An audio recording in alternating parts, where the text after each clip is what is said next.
In this video, we're going to create an antique brass look on wood. There are many ways to create an antique metal look on wood, or something that is not metallic. This is just one of the easier ways. Here we're going to start off by priming it, essentially, with the vinyl black. The basis for using the vinyl black on this would be to just start with a black surface. So you can do this with the Smart Stain Black, the Patina Stain Black, the Prime It Black. There's many options for this, but working out of a spray can sometimes is a lot easier, so we went with the vinyl spray can. Essentially what you want for this is to just start with a very black and dark surface. That way when we go over the top with the rub, it will kind of pop out a little bit more. Though the vinyl dries very quickly, especially on wood, we want to give it a day to dry out. Now we'll go in with the brass metal rub.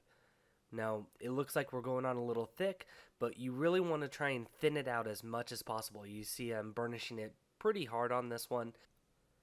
I really want to work it into the wood here so it kind of comes out a little bit more, not necessarily patchy, but a little bit more transparent. We want to see some of that black coming through, and that's what's going to give us our really aged look. So again, the key is just using a microfiber towel here and just burnishing it in as much as possible. Even in these areas where we get a little thick, you can see just go back over, pull excess off, push it in a little bit more, and just keep moving. Usually for the rubs, you let it sit for a little bit, then you burnish it. But if you're going for this kind of effect, you really need to start burnishing right away. It's going to grab onto the surface and it's going to hold on. And that's what we want, but we only want a little bit. We don't want an opaque finish, otherwise we lose that antique feel.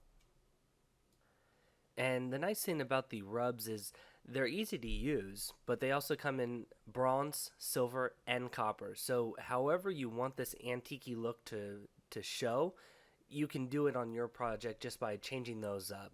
The bronze and the copper are some of the more popular ones, but the silver has some great uses as well that we'll show in other videos.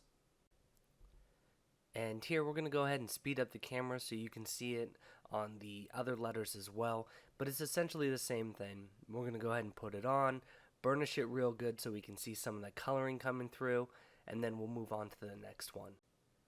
If you find that you're having a hard time getting it to smooth out, or if it just looks a little clumpy on there, sometimes I'll take a heat gun to it and try and get it so it's essentially a metal wax in there. So if you heat it up a little bit with a heat gun, it's important not to use a torch or anything, but a heat gun will just soften it up and kind of smooth everything out.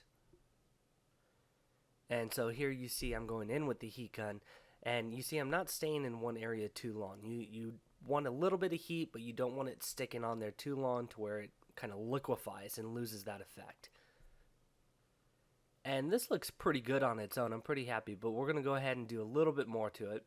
We're going to use the yellow patina stain now, and I'm just trying to go over fairly light. The important thing here is that the metal rubs have dried out for 3 days. So we let it dry out over the weekend, and that's how you can go over the top of these with the clear coat or the stains, but they need to dry out. So as you can see, that yellow patina stain kind of makes it pop just a little bit more, brings out a little bit more of that yellowy brass tone. And we're actually going to do a little bit more to this once this dries. Again, patina stains need about an hour to dry before you recoat or top coat. But we're going to get this nice and saturated, let it dry out, and then we're going to go in with the Verde patina stain. Now, unlike the yellow patina stain, for the Verde patina stain, I don't want to go on so thick. We don't want it to turn completely green. To just complement that antique-y brass feel that we're looking for, I just wanted to put a little hue. So you see me air waving it, trying to get it to dry out just a little bit so I can see how far along I am. I'm just trying to put just a little bit on there.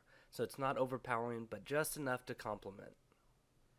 Once the stains have completely dried out, we're going to go over with the ColorLoc. Now, if you've seen some of the other videos, I like to use ColorLoc a lot of the times to help things pop out a little bit more. You can see that color just comes right to life.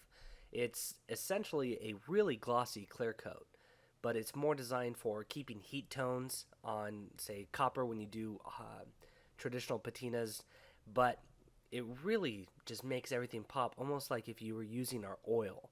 So I like to use this. You can just see that color difference, just to kind of accentuate that look a little bit more.